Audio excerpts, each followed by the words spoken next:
함께 말씀 보겠습니다. 오늘 말씀은 에베소서 2장 1절에서 10절 말씀입니다. 에베소서 2장 1절에서 10절, 제가 가진 성경은 신약 성경 311쪽에 있습니다. 311페이지 에베소서 2장 1절에서 10절 말씀입니다. 찾으신 줄 알고 제가 한 절, 여러분이 한 절 교독해서 읽도록 하겠습니다. 제가 먼저 읽겠습니다. 그는 허물과 죄로 죽었던 너희를 살리셨도다.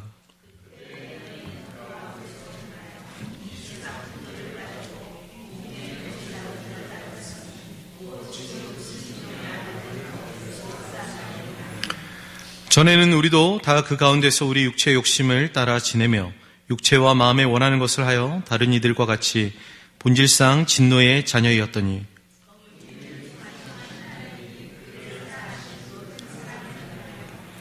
허물로 죽은 우리를 그리스도와 함께 살리셨고 너희는 은혜로 구원을 받은 것이라.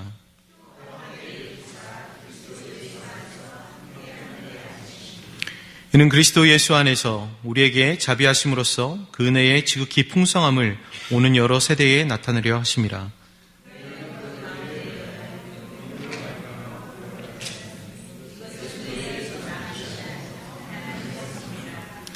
행위에서 난 것이 아니니 이는 누구든지 자랑하지 못하게 함이라. 함께 읽겠습니다.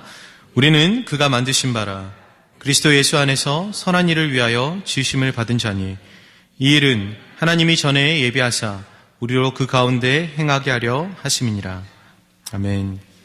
제가 잠깐 기도하겠습니다. 하나님, 이 시간 저희가 주의 말씀 앞에 머물기를 원합니다. 먼저는 굳어지고 딱딱해진 우리의 마음의 밭을 성령께서 오셔서 기경하셔서 하나님, 이 생명의 말씀이 우리 가운데 뿌리 내릴 수 있도록 우리의 마음을 새롭게 하여 주시옵소서. 하나님, 말씀을 깨닫게 하시고 그 깨달을 뿐만 아니라 이 말씀을 행할 수 있는 믿음과 용기를 허락하셔서 저희가 이 말씀을 듣고 다시 한번 우리 삶 안에서 온전히 행하여서 하나님 나라의 열매를 맺어갈 수 있는 귀한 성도 될 수 있도록 주님께서 역사하여 주시옵소서. 이 시간을 주께 온전히 맡겨드리며 감사드리고 살아계신 예수님 이름으로 기도드립니다. 아멘. 우리가 읽었던 고전 동화 중에 마크 트웨인이 쓴 왕자와 거지라는 동화가 있습니다. 혹시 여러분 읽어보셨습니까? 아마 제 나이 또래 이 분들은 어렸을 때 한 번 정도는 읽어봤을 만한 소설이라고 생각됩니다. 이 소설의 내용은 이렇습니다. 어느 날 한 거지 소년인 톰이 왕궁에 있는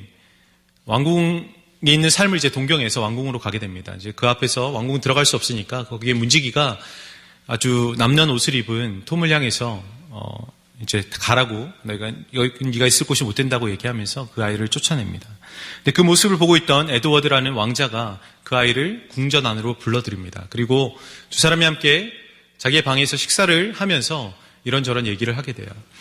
이 왕자가 톰의 얘기를 듣습니다. 바깥의 세상이 어떠한 세상인지, 어떠한 일들이 일어나고 있는지 톰으로부터 이 왕자가 듣게 됩니다. 그러면서 이 왕자는 호기심이 생깁니다. 나도 이 세상에 나가서 이 톰이 경험했던 것들 나도 경험해보고 싶다. 그러면서 이런 제안을 하게 되죠. 우리가 옷을 바꿔 입고 네가 오늘 하루 동안 왕자 역할을 해라. 나는 너의 옷을 입고 밖에 나가서 거지 역할을 하겠다. 또 아주 중요했던 것은 이 두 사람이 외모가 너무 닮았다라는 것이었어요. 두 사람은 결국 역할을 바꿔서 이 거지는 왕자의 옷을 입게 되고 이 거지는 왕자의 옷을 입게 되고 왕자는 거지의 옷을 입고 이제 밖으로 나가게 됩니다.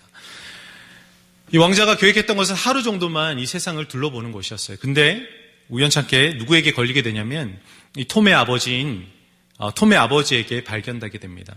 이 톰의 아버지는 도둑이자 술 주정꾼이었습니다. 그래서 이 거지로 위장한 에드먼드 왕자는 그 술주정뱅이인 톰의 아버지에게 붙잡혀서 여러 가지 어려움들을 당하게 됩니다. 이야기의 끝은 그렇습니다. 결국은 우여곡절 끝에 이 왕자는 다시 궁으로 돌아와서 자기의 왕자의 직위, 자기 아버지가 돌아가신 그 자리에 왕으로 등극하게 된다라는 얘기입니다. 이 두 사람의 신분은, 이 원래 왕자의 신분은 그쵸, 왕자죠. 왕의 아들이었습니다. 그런데 그가 세상을 동경하고 세상에 대한 호기심으로 일시적으로 자기의 이 왕자라는 직임을 내려놓고 거지가 되게 됩니다. 저는 이 이야기에서 마치 우리의 모습을 보는 듯한 생각이 들었습니다. 창조 때에 아담과 하와를 하나님께서 창조하셨을 때에 그들의 신분은 하나님께서 이 땅에 만드신 모든 것들을 관리할 수 있도록 하나님이 그들에게 모든 것을 위탁하시면서 너희가 이것을 관리하여서 땅에 충만하게 하고 번성하게 하라는 하나님의 명령을 주셨습니다. 마치 그들은 하나님의 대리인이 되어서 이 땅 가운데 하나님의 다스림과 통치를 이어가는 사람으로 어떻게 보면 왕이 있다면 왕자가 되어서 이 땅을 다스리도록 하나님께서 그 아담과 하와에게 허락하셨습니다. 그럼에도 불구하고 그들은 하나님의 명령에 온전히 순종하지 못하고 누구의 말에 순종하게 되냐면 뱀의 말에 순종하게 되죠. 이 뱀은 바로 마귀를 나타내는 것입니다. 하나님은 선악과를 먹으면 정녕 너희가 죽겠다라고 얘기했지만 반드시 죽는다라고 얘기했지만 마귀는 그렇게 얘기합니다. 너희가 결코 죽지 않을 것이다 라고 얘기합니다. 그리고 이 아담과 하와는 하나님의 말보다 누구의 말을 선택하게 되냐면 바로 마귀의 말을 선택하게 됩니다. 그러면서 그들의 신분은 바뀌게 됩니다. 그들은 하나님 앞에 순종의 자녀가 아니라 불순종의 자녀가 되어서 이 공중권세 잡은 자의 소유가 되어서 그들의 종로로 타게 되는 사람으로 변화되게 됩니다. 여러분, 오늘 본문에는 2장 1절에는 이렇게 얘기합니다. 그는 허물과 죄로 죽었던 너희를 살리셨도다 라고 얘기합니다. 여기서 말하는 허물과 죄는 인간의 도덕적이고 윤리적인 죄를 의미하지 않습니다. 하나님의 기준에서 벗어난 것을 의미하는 것입니다. 곧 하나님의 뜻과 말씀에서 벗어나 불순종하는 것이 죄라는 것입니다. 분명히 이 서신은 누구에게 쓰고 있는 거냐면 에베소의 성도들에게 쓰고 있는 것입니다. 과거에 너희가 죽었다라고 얘기합니다. 여러분, 우리가 죽음이라고 생각할 때 죽음을 우리는 육체적인 죽음만 얘기하지만 사실은 성경에서 얘기하고 있는 죽음은 두 가지를 의미하고 있습니다. 첫 번째는 우리의 영적인 죽음을 의미합니다. 여러분, 우리가 묵상했던 요한복음 5장 25절에 보면 예수님께서 이렇게 말씀하시는 것이 있습니다. 진실로 진실로 너에게 이르노니 죽은 자들이 하나님 아들의 음성을 들을 때가 오나니 곧 이때라. 듣는 자는 살아나리라 라고 얘기하십니다. 여기서 죽은 자들이라고 했을 때에 이 죽은 자들은 우리가 흔히 얘기하는 육체가 죽어서 영혼이 떠나 있는 사람을 얘기하는 것이 아닙니다. 여기서 죽은 자는 누구냐면요, 바로 영적으로 죽은 자들입니다. 하나님과의 관계와 교제가 끊어진 자들에 대해서 얘기하고 있는 것입니다. 그래서 예수님께서 곧 이때라 라고 얘기했을 때 곧 이때는 원어적으로는 지금 여기에 라는 뜻입니다. 지금 여기에서 죽어있는 너희가 하나님의 아들의 음성을 들을 때가 온다라고 얘기하는 것이에요. 지금 예수님이 얘기를 나누고 있는 대상들은 누구냐면 자신을 하나님의 아들로 인정하지 않는, 그래서 하나님을 반역하고 있는 바로 유대인들을 향해서 예수님께서 말씀하고 계시는 겁니다. 그들은 율법을 지키고 있지만 율법 안에 거한다라고 얘기하지만 그들은 하나님과의 온전한 관계를 이루지 못한 채 영적으로 죽어있는 존재들입니다. 그러면서 예수님이 28절에 또 이렇게 얘기하십니다. 이를 놀랍게 여기지 말라. 무덤 속에 있는 자가 다 그의 음성을 들을 때가 오나니 선한 일을 행한 자는 생명의 부활로, 악한 일을 행한 자는 심판의 부활로 나오리라 라고 얘기합니다. 여기서 말하는 예수님께서 그의 음성을 들을 때가 온다라고 했을 때 이 사람들은 바로 육체적인 죽음을 맞이한 사람들입니다. 예수님께서 재림하셔서 이 땅 가운데 심판주로 오셨을 때 모든 죽은 자들이 육체를 입고 부활하게 될 것입니다. 그때 예수님께서는 무엇을 하실 거냐면 심판을 하시게 됩니다. 성경은 우리에게 두 가지 죽음에 대해서 얘기합니다. 첫 번째는요, 우리의 영적인 죽음을 얘기합니다. 두 번째는 우리의 육체적인 죽음을 얘기합니다. 아담과 하와가 하나님 앞에 불순종하고 범죄했을 때에 정령 죽겠다라고 얘기했을 때 하나님께서 말씀하신 이 죽음의 의미는 이 두 가지 모두를 포함합니다. 그들이 선악과를 먹었을 때 그들은 곧장 죽지 않았습니다. 그러나 그들의 육체는 죽지 않았지만 그들의 영혼은 죽음을 맛봅니다. 왜냐하면 그 죄로 인해서 그들은 하나님과의 관계가 단절되었기 때문입니다. 여러분, 죽음은 단지 우리가 육체적으로 죽는 것으로 그치지 않고 어떤 사람이 성경에서는 죽은 자라고 얘기하냐면 바로 하나님과의 관계가 단절되어서 교제가 없는 자들, 그런 자들을 향해서 죽은 자라는 표현을 쓰고 있습니다. 그래서 오늘 그는 허물과 죄로 죽었던 너희를 살리셨다라고 했을 때 이 너희는 이방인들이에요. 아예 하나님의 율법이 없었고 하나님이 어떤 분이신지를 알지 못했던 그들은 하나님과의 관계, 교제가 없었던 사람들입니다. 그들은 죽었던 자들입니다. 근데 그들을 살리셨어요. 무엇을 통해서? 오늘 본문은 우리에게 무엇을 통해서 이 죽은 자들을 살리셨는지에 대해서 우리 가운데 말합니다.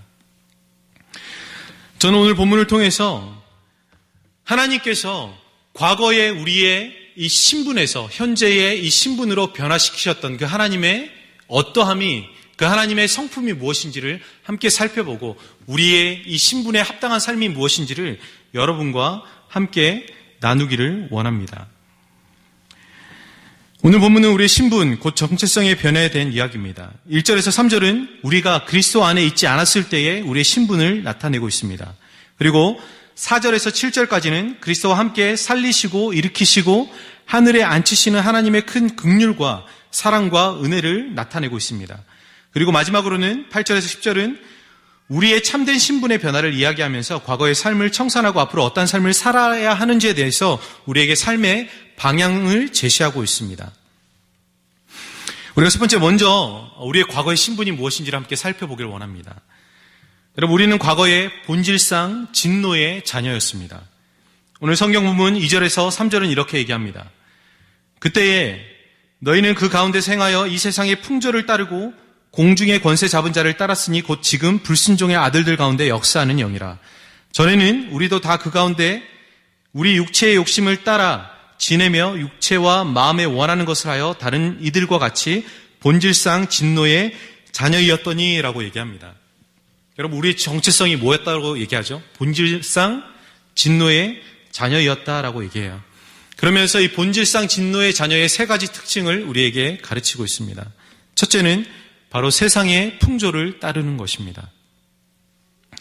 여러분, 세상의 풍조를 따른다는 것은 다른 것이 아닙니다. 세상의 가치와 세상의 사고방식을 따라서 살아가는 것이에요. 성경은 늘 세상을 하나님의 통치를 떠나 있는 것으로 묘사합니다. 여러분, 아담의 자손인 아벨과 가인이 있었습니다. 가인이 아벨을 죽이고 나서 이제 하나님 앞에 머물면서 하나님께서 그를 얘기하시죠. 어떤 이 삶 안에 임할 여러 가지 문제들에서 얘기하십니다. 그리고 그가 떠나가서 노시라는 땅에 거주하게 됩니다. 그런데 가인이 제일 먼저 이 노시라는 땅 안에서 거주하면서 행했던 것이 있습니다. 그것은 무엇이냐면 성을 쌓는 것이었어요. 자, 한국말로는 성이라고 되어 있지만 영어 성경에는 city라고 되어 있습니다. 도시를 건설하는 것이었습니다. 그가 왜 도시를 건설했을까요? 그가 왜 성을 쌓았을까요? 그것은 바로 자기 자신을 보호하기 위함이었어요. 원래 인간은 하나님께서 우리를 보호하시고 우리 삶을 인도하도록 하나님께서 우리를 지으셨지만 타락하고 범죄한 인간은 무엇을 하냐면 성을 쌓아서 도시를 만들어서 자기 자신을 스스로 보호합니다. 그리고 그 성 안에서 무엇을 만들어가냐면 자기 자신을 만족시킬 수 있을 만한 문화들을 만들어갑니다. 그것을 성경은 무엇이라고 얘기하냐면 세상이라는 말로 표현하고 또 그 세상을 문화를 세상의 풍속이라고 얘기합니다. 여러분, 이 세상의 풍속은 철저하게 하나님의 말씀과 하나님의 진리를 떠나서 자기의 욕망과 욕심을 채워가는 것으로 가득 차 있습니다. 만일 우리가 하나님의 말씀의 뜻과 하나님 나라의 가치를 추구하지 않고 여전히 이 세상의 가치와 이 세상의 사고방식을 쫓아가고 있다면 우리는 하나님에게 속한 사람이 아니라 우리는 여전히 진노의 자녀로서 우리는 하나님의 백성이 아니라는 것을 의미하는 것입니다. 두 번째, 이 본질상 진노의 자녀의 특징을 뭐라고 얘기하냐면 공중 권세 잡은 자를 따랐다라고 얘기하면서 불순종의 아들들이라고 표현합니다. 여러분, 공중 권세를 잡은 자는 바로 마귀입니다. 하나님을 반역하고 타락한 천사들을 이끌고 나와서 공중의 권세를 잡고 이 세상을 미혹해 하는 존재들. 그래서 하나님의 통치와 다스림이 이 땅 가운데 온전히 이루어지지 못하도록 하는 존재가 바로 마귀입니다. 아담과 하와에게 그가 행한 일은 바로 하나님의 말씀에 불순종하게 하여 그들이 더 이상 하나님의 자녀가 아닌 불순종의 자녀가 되어서 자신의 종으로 삼는 것이었습니다. 이것은 곧 하나님의 말씀에 불순종하는 모든 인간의 소속이 어디인가를 얘기하고 있는 것이에요. 우리가 하나님의 말씀을 떠나서 하나님 앞에 순종하지 않는 삶을 살아갈 때 우리의 소속은 하나님의 자녀가 아닌 마귀의 종노릇하면서 진노의 자녀로서 삶을 살아간다는 것을 의미하는 것입니다. 바울은 로마서 1장 28절에 이후에 이런 하나님을 마음에 두기 싫어하면서 세상을 쫓아가고 그리고 공중권세 잡은 자들의 종노릇하는 사람들의 특징을 나열합니다. 그것을 여러분에게 제가 요약해서 말씀드리면 이렇습니다. 불의하며 추악하며 탐욕스럽고 악의가 가득하며 시기, 살인, 분쟁, 사기, 악독, 가십, 비방, 교만, 자랑, 악을 도모함, 부모를 거역함, 우매함, 배약함, 무정함, 무자비함. 이 모든 것들의 열매는 무엇으로부터 비롯되는 것이냐면 바로 우리가 하나님을 떠나 이 세상 가운데 거했을 때에 그리고 이 공중권세 잡은 자들의 종노릇하면서 하나님의 말씀 앞에 순종하지 않았을 때에 우리 삶에 맺게 되는 열매들입니다. 혹시 여러분은 어떤 삶의 열매를 맺고 계십니까? 제가 방금 나열했던 이 삶의 열매를 여러분 삶 안에 맺고 계신다라고 한다면 여러분 어떻게 보면 여러분 여전히 하나님의 자녀이기 전에 진노의 백성으로 진노의 불순종의 아들들로 주님 앞에 설 수 있다는 것을 명심해야 합니다. 세 번째 특징은 이렇습니다. 육체의 욕심을 따른다라고 기록되어 있습니다. 여러분 여기서 우리가 구별해야 될 중요한 단어가 하나가 있습니다. 2절에 보면 2절에는 그때의 너희는 이라고 되어 있습니다. 너희는 그 가운데 행하여 이 세상의 풍조를 따르고 공중권세 잡은 자들에 속했다라고 했는데 너희는 이라고 되어 있어요. 그런데 3절은 무엇이라고 되어 있냐면 우리도라고 되어 있습니다. 여러분 너희는 누구냐면 바로 이방인들입니다. 근데 우리는 누구냐면요 유대인들이에요. 유대인들은 하나님의 선택을 받은 사람들입니다. 그들은 하나님의 율법이 있었고 이 율법을 통해서 제한적이었지만 하나님과의 교제가 있었던 사람들이에요. 그럼에도 불구하고 이들은 바울이 표현할 때 이들은 우리 유대인들조차도 하나님 앞에 진노의 자녀들이었다라고 얘기합니다. 왜냐하면 그들이 온전히 하나님 말씀 앞에 그 율법 앞에 거룩한 백성으로서 삶을 살아내지 못했기 때문이에요. 그들은 하나님 앞에 구원받았습니다. 그리고 가나안 땅이라는 약속의 땅에 들어갔습니다. 그 유업의 땅에 들어갔습니다. 그럼에도 불구하고 그 유업의 땅에서 하나님의 거룩한 백성으로서의 삶을 살아내지 못하고 그들은 그곳 안에서 우상을 섬겼습니다. 여러분 레위기 26장 1절에는 무엇이라고 기록되어 있냐면 하나님께서 이스라엘 백성에게 너희는 자기를 위하여 우상을 만들지 말지니 조각한 것이나 주상을 세우지 말며 너희 땅에 조각한 석상을 세우고 그에게 경배하지 말라. 나는 너희의 하나님 여호와임이니라 라고 되어 있습니다. 이스라엘 백성에게 너희가 약속한 약속의 땅에 들어갔을 때 결코 우상을 섬기거나 그 우상을 세우지 말라라고 말씀하셨어요. 근데 그 이유가 무엇인지 아십니까? 자기를 위하여라고 되어 있습니다. 여러분 가나안의 대표적인 신은 바알입니다. 바알은 어떤 신이냐면 풍요의 신입니다. 아세라와 엘이라는 신에게서 태어난 이 모트라는 흉년의 신이 있는데요. 이 흉년의 신을 대항해서 이길 수 있는 신이 바알 신입니다. 그래서 가나안 땅에서는 이 바알 신을 섬겨서 그들이 누리는 이 풍요를 누리고 싶은 마음들이 있었습니다. 근데 그들의 신을 이 이스라엘 백성들도 동일하게 섬깁니다. 왜 그랬을까요? 그들도 그 땅 안에서 풍요를 누리고 싶은 거예요. 자기들 안에 욕심이 있었던 겁니다.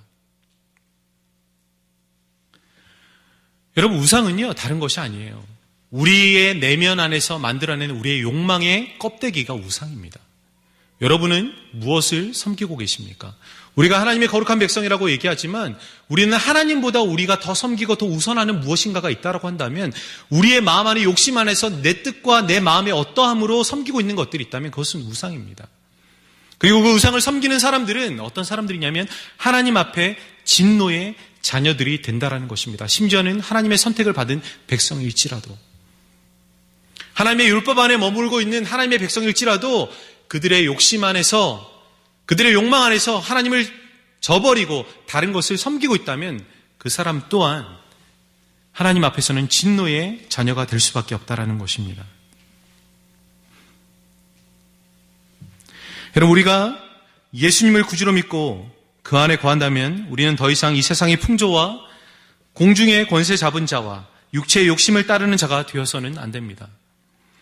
우리는 예수님의 제자로 그분을 따르고 예수님의 가르침과 계명을 따라 살아가야 하는 하나님의 백성이어야 합니다. 세상은 우리에게 성공을 말하고 성공을 위해서는 사람들에게 수단과 방법을 가리지 말고 그들보다 앞서야 한다라고 얘기하지만 그러나 예수님은 우리에게 무엇을 말씀하시냐면 사랑을 말씀하셨고 사랑을 위해서는 섬김과 희생을 우리에게 말씀하셨습니다. 근데 그 섬김과 사랑의 부분을 누가 먼저 보여주셨냐면 그 하나님과 예수님께서 우리에게 보여주셨어요.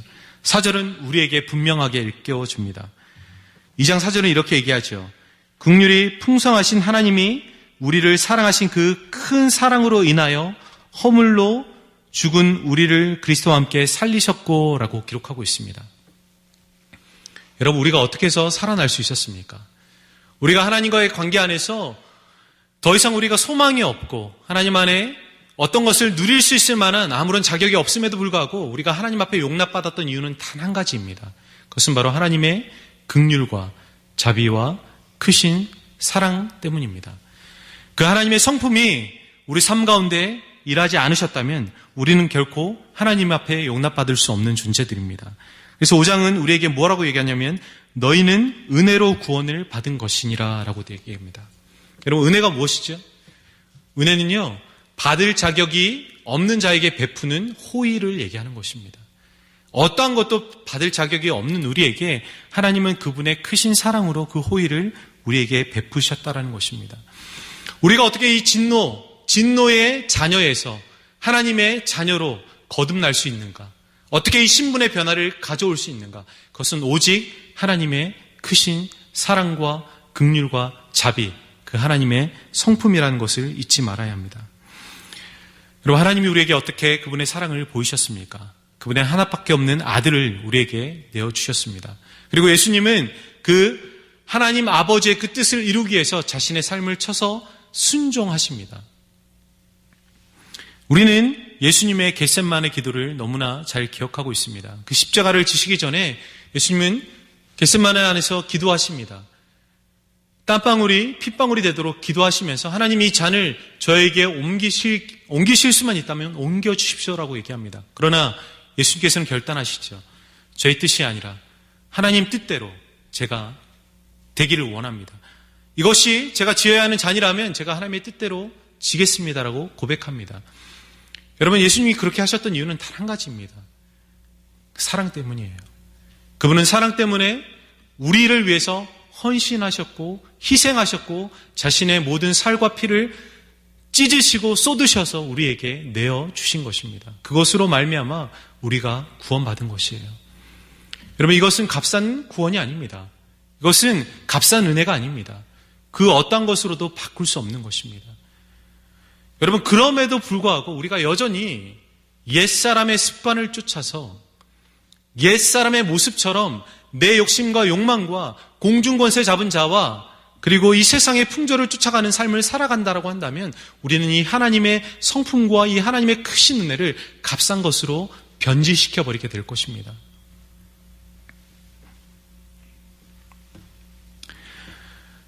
여러분, 하나님의 사랑은 우리가 측량할 수 없고 또 우리가 오늘 이 경험했던 이 하나님의 사랑은 담이 없는 사랑입니다. 하나님의 사랑은 날마다 새롭습니다. 예레미야가 고백했던 것처럼 하나님의 사랑은 아침마다 새롭고 늘 새롭고 끊임없이 우리 삶 가운데 부어지는 사랑입니다. 그 하나님의 사랑이 있기 때문에 우리가 진노 가운데 있는 사람이라고 할지라도 하나님은 그 모든 것으로 우리를 구원하실 수 있는 분이시라는 것입니다. 여러분, 우리는 어떠한 것으로도 하나님 앞에 우리 삶을 내세울 수 있는 존재가 아닙니다. 하나님은요, 우리를 그리스도와 함께 살리셨고 6절에 함께 일으키셨고 그리고 그리스도 예수 안에서 함께 하늘에 앉히셨습니다. 어떻게 우리를 살리시고 어떻게 우리를 일으키셨는가? 우리가 함께라고 되어 있습니다. 그리스도와 함께. 오늘 본문의 1장 20절에는 우리가 보았던 지난주에 보았던 1장 20절에는 이렇게 얘기합니다. 그의 능력이 그리스도 안에서 역사하사 죽은 자들 가운데서 다시 살리시고 하늘의 자기 오른편에 앉히사 모든 통치와 권세와 능력과 주관과 이 세상뿐 아니라 오는 세상에 일컫는 모든 이름에 뛰어나게 하셨다라고 되어 있습니다. 예수님은 이미 죄와 사망의 권세를 이기시고 부활하신 존재입니다. 그리고 이 땅 안에 모든 정사와 권세를 통해서 통치하고 다스리는 왕이십니다. 그런데 우리가 그리스도와 함께 살리심을 받고 일으키심을 받고 함께 어떻게 됐다고 했냐면 하늘에 앉혔다라고 되어 있습니다. 여러분, 하늘에 앉혔다라는 것은 이 하나님의 통치와 다스림을 우리가 함께 이루어 간다라는 의미입니다. 여러분이 그리스도와 함께 연합한 사람이라면, 그리스도 안에서 다시 태어난 사람이라면 우리는 왕권을 가지고 이 땅을 주님과 함께 통치하는 하나님의 자녀라는 것이에요. 하나님의 그 왕권을 위임받은 예수 그리스도와 함께 이 땅을 다스리는 하나님의 왕자들, 하나님의 자녀들이 되었다라는 것을 의미하는 것입니다. 근데 이것은 우리의 능력이나 우리의 어떠함으로 되어진 것이 아니라고 얘기합니다. 그것은 오직 하나님의 선물입니다. 하나님의 풍성하신 선물입니다. 8절에는 이렇게 얘기합니다. 너희는 그 은혜에 의하여 믿음으로 말미암아 구원을 받았으니 이것은 너희에게서 난 것이 아니요 하나님의 선물이라 라고 얘기합니다. 여러분, 우리는 어떠한 조건으로도 이 진노에서 벗어날 수 없는 사람들입니다. 그러나 하나님의 크신 은혜와 사랑으로 하나님은 우리를 이 진노에서 벗어나게 하셔서 구원받은 백성으로서의 삶을 살아가게 하십니다. 성경은 우리에게 구원에 대해서 두 가지를 얘기합니다. 오늘 여러분이 8절에 보고 있는 믿음으로 말미암아 구원을 받았다라고 얘기하는 이 구원은 우리가 흔히 얘기하는 영혼의 구원을 얘기합니다. 이것은 과거의 완료형입니다. 여러분, 우리의 구원은요, 우리의 노력으로 받는 것이 아닙니다. 우리의 행위로 받는 것이 아닙니다. 오직 주를 믿는 믿음으로 받는 것입니다. 그러나 바울이 구원에 대해서 미래적으로 쓰고 있는 또 표현들도 있습니다. 너희가 두렵고 떨림으로 이 구원을 이루라라고 하는 말씀처럼 구원을 어떤 개념으로 우리에게 설명하냐면 미래적인 개념으로 쓸 때가 있습니다. 여러분, 그럼 이 미래적인 개념의 구원은 무엇을 얘기할까요? 그것은 바로 하나님 나라의 유업을 얘기하는 것이에요. 바울은 우리가 말하는 이 땅 안에서의 하나님의 백성으로서 삶을 살아가면서 하나님의 나라를 유업으로 받는 것에 대해서는 분명히 우리가 순종의 삶을 살아가고 하나님 말씀의 순종의 삶을 통해서 행위를 통해서 그 유업을 취하라고 얘기합니다. 그렇지만 우리가 하나님의 백성이 되고 하나님의 자녀가 되는 것은 우리의 어떠한 노력도 필요 없다라고 얘기해요. 단 한 가지, 믿음이라고 얘기합니다. 오직 믿음. 이것은 하나님의 풍성하신 삶과 선물이기 때문에 우리의 어떤 노력이나 우리의 어떤 것으로도 이것을 취할 수 없다라고 얘기해요.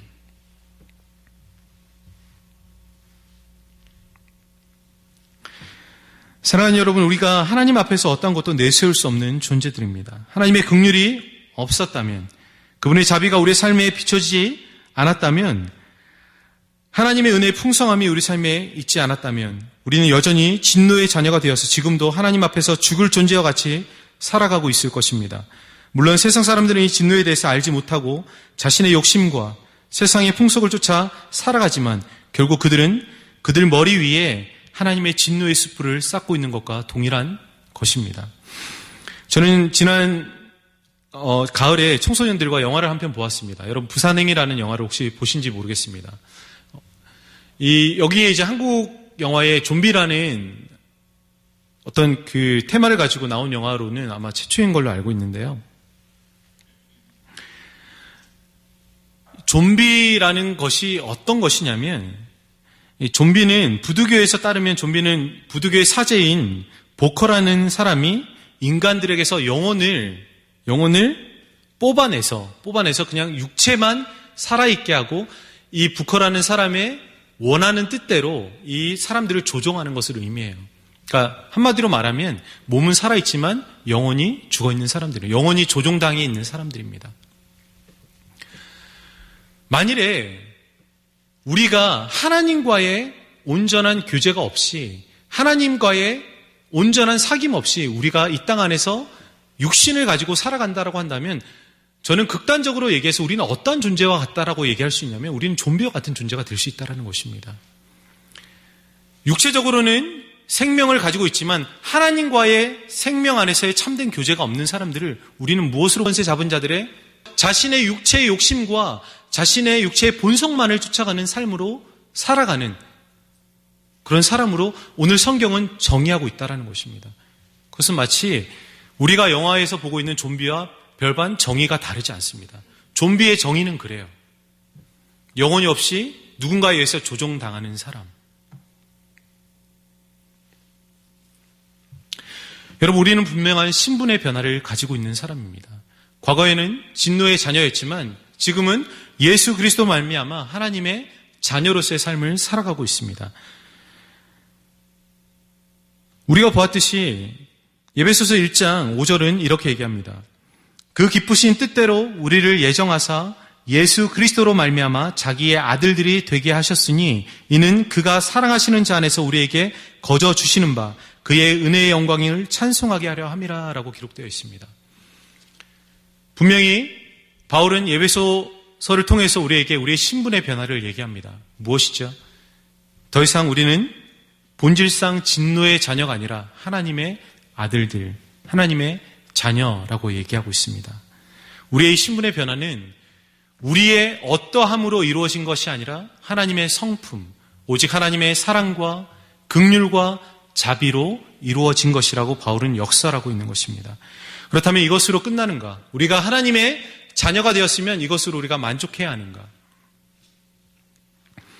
제가 앞서 얘기했지만 구원에 관해서 우리는 늘 두 가지의 관점을 견지해야 합니다. 마치 이 세상의 사람들은 무엇을 얘기하냐면 우리가 예수 믿고 구원받아서 천국 가면 그것으로 우리의 인생이 끝인 걸로 생각합니다. 그렇지 않습니다. 하나님이 우리를 구원하셨을 때 그 구원의 목적은 우리를 천국으로 데려가는 데 있지 않습니다. 더 큰 이유가 있습니다. 그것을 10절에서 우리에게 얘기합니다. 우리는 그의 만드신 바라 그리스도 예수 안에서 선한 일을 위하여 지으심을 받은 자니라고 되어 있습니다. 여기서 말하는 그가 만드신 바라라고 했을 때 만드신 바는요, 원어적으로는 걸작품이라는 뜻입니다. 걸작품. 여러분, 누군가가 아주 훌륭한 예술가가 만든 걸작품이 있다라고 한다면 여러분, 우리가 그 걸작품을 보면서 누구를 우리가 찬양하게 되죠? 누구를 칭송하게 되죠? 그 걸작품을 만든 작가를 칭송하게 될 것입니다. 여러분은 하나님이 새롭게 과거에 아름답게 지어졌지만 죄로 인해서 우리가 본질상 진노의 자녀로서 이 세상에 어그러진 삶을 살아갔지만 예수 그리스도 안에서 우리를 어떻게 하시냐면 새롭게 창조하셨어요. 새로운 피조물이 되게 하셨어요. 고린도후서 5장 13절은 분명하게 우리에게 얘기합니다. 누구든지 그리스도 안에 있으면 새로운 피조물이라 이전 것은 지나갔으니 보라 새 것이 되었도다 라고 얘기합니다. 우리는 새로운 피조물로 하나님의 마스터피스로 창조되었어요. 그래서 우리를 보는 자마다 누구를 찬양하게 될까요? 누구를 찬송하게 될까요? 하나님을 찬송하게 되어 있습니다. 여러분, 하나님이 단지 우리를 구원하셔서 천국에 데려가시기 위해서 예수님을 십자가에 못 박게 하신 게 아니에요. 이 세상 안에 온 우주 만물이 하나님의 이 새로운 창조 안에 있는 사람들을 통해서 새롭게 변화되기를 원하시는 겁니다. 새롭게 되기를 원하시는 겁니다. 그것을 위해서 오늘 본문은 뭐라고 얘기하냐면 선한 일을 위해서 지음을 받았다라고 되어 있어요. 선한 일. 그러면 선한 일은 무엇일까요? 단지 우리가 착한 일을 하고 사람들 앞에 도덕적이고 윤리적으로 착하게 살면 그것이 선한 것일까요? 오늘 말하고 있는 이 선한 일은 그렇게 협소한 의미를 부여하지 않습니다. 여러분, 하나님이 세상을 7일 동안 창조하시면서 뭐라고 하신지 기억하십니까? 뭐라고 하셨죠? 좋았다라고 말씀하셨어요. 그 좋았다가 영어로는 뭐죠? 나이스입니까? 아니에요. good. 좋았다는 good 이에요. 근데 오늘 얘기하고 있는 이것도 뭐냐면요. 좋은 일이에요. good works. 선한 일입니다. 좋은 일들이에요. 이 좋은 일은 우리가 새로운 창조 안에서 하나님이 우리에게 선한 일을 위해서 지음받았다는 것은 이 창조의 세계의 그 선함을 지금 우리가 다시 한 번 더 회복시켜 나가야 한다는 것을 의미하는 것이에요. 하나님의 말씀의 진리에서 창조의 원리에서 벗어난 모든 것들을 다시 한 번 더 창조의 원리 안에서 회복해 나가는 일을 우리에게 맡기셨다는 것이에요. 여러분은 여러분이 있는 자리 가운데서 하나님의 통치와 다스림을 드러내는 사람으로 부르셨어요. 회복하는 사람으로 부르셨어요. 단지 내가 구원받아서 천국 가는 것으로 끝나는 게 아니라 내가 있는 가정과 내가 있는 직장과 내가 있는 교회와 내가 있는 이 나라와 이 사회 안에서 하나님 나라가 이루어지도록, 그래서 하나님의 가치와 하나님 나라의 가치와 하나님 나라의 그 사고방식이 이 땅 가운데 펼쳐지도록, 그 말씀의 진리가 정말 정의와 공의가 하수같이 이 땅 가운데 흘러가도록 우리를 부르셨다라는 것이에요. 그래서 우리 삶을 통해서 누가 드러날 수 있도록 우리를 창조하신, 우리를 새롭게 지으신 그 하나님의 긍휼과 자비와 사랑으로 우리를 지으신 그 하나님이 이 땅 가운데 우리 삶을 통해서 드러나시도록 부르셨다라는 것입니다. 그것이 하나님이 우리를 자녀 삼으신 가장 큰 이유이고 목적입니다.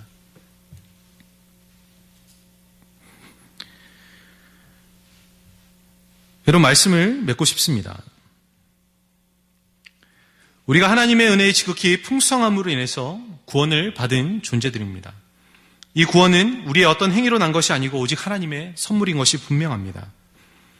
이것은 우리의 신분의 변화를 의미하는 것입니다. 여러분, 과거에 우리는 불순종의 아들들이었으며 육체의 욕심을 따르는 자들이었고 본질상 진노의 자녀들이었습니다. 그러나 하나님의 크신 긍휼과 자비와 사랑으로 우리를 예수 그리스도와 함께 살리셨고 함께 일으키셨고, 그리고 이 땅에 통치할 수 있도록 그리스도와 함께 그 보좌에 앉게 하셨습니다. 그리고 우리는 하나님의 아들들이 되게 하셨습니다. 또 다른 표현으로 에베소서 3장 6절은 이렇게 얘기하죠.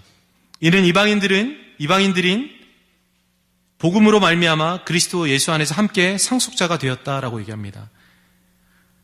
하나님의 나라를 유업으로 받는 상속자가 되었다. 여러분, 이것은 다른 것을 의미하지 않습니다. 바로 하나님의 통치와 다스림, 이 상속받은 하나님의 나라 안에서 이 나라를 경영해가고 운영해가면서 회복시켜가는 과정, 이것이 우리에게 주신 하나님의 역할이라고 얘기합니다. 사랑하는 여러분, 우리에게 주신 이 은혜의 선물은 값싼 선물이 아닙니다. 아주 값비싼 대가를 지불하고 우리에게 주신 것입니다. 우리는 그 부르심을 받은 선한 일을 위해서 살아가야 합니다. 이 선한 일은 우리의 삶에서 죄와 허물의 얼룩을 계속해서 지워가고 내 삶뿐만 아니라 내가 있는 모든 곳 안에서 하나님의 진리와 하나님의 가치와 하나님 나라의 원리가 통용되어질 수 있도록, 편만하게 되어질 수 있도록 우리 삶을 통해서 일하고 역사하는 것입니다. 저는 여러분이 머무는 그곳에 진정한 새 창조의 회복이 있기를 바랍니다. 여러분이 머무는 그곳 안에 하나님의 나라의 사랑의 개념, 그리고 하나님 나라의 통치의 개념이 일어나서 그곳 안에 많은 죽어가는 영혼들이 좀비와 같이 이 세상에 소망 없는 세상 가운데서 소망을 찾으려고 하는 그들에게 무엇이 참된 소망인지를 여러분 삶을 통해서 보여줄 수 있는 사람들이 되었으면 좋겠습니다. 그래서 이번 한 주간도 그리스도 안에서 새로운 창조를 고대하시는 하나님의 뜻을 쫓아서 이 세상 가운데 하나님이 어떤 분이신지를 알지 못하고 참된 구원의 소망이 무엇인지를 알지 못하는 사람들에게 여러분이 온전한 기준과 온전한 창조의 아름다운 창조물이 되어서 많은 사람들에게 은혜와 많은 사람들에게 도전을 줄 수 있는 저와 여러분이 되기를 주님의 이름으로 축원드립니다. 기도하겠습니다.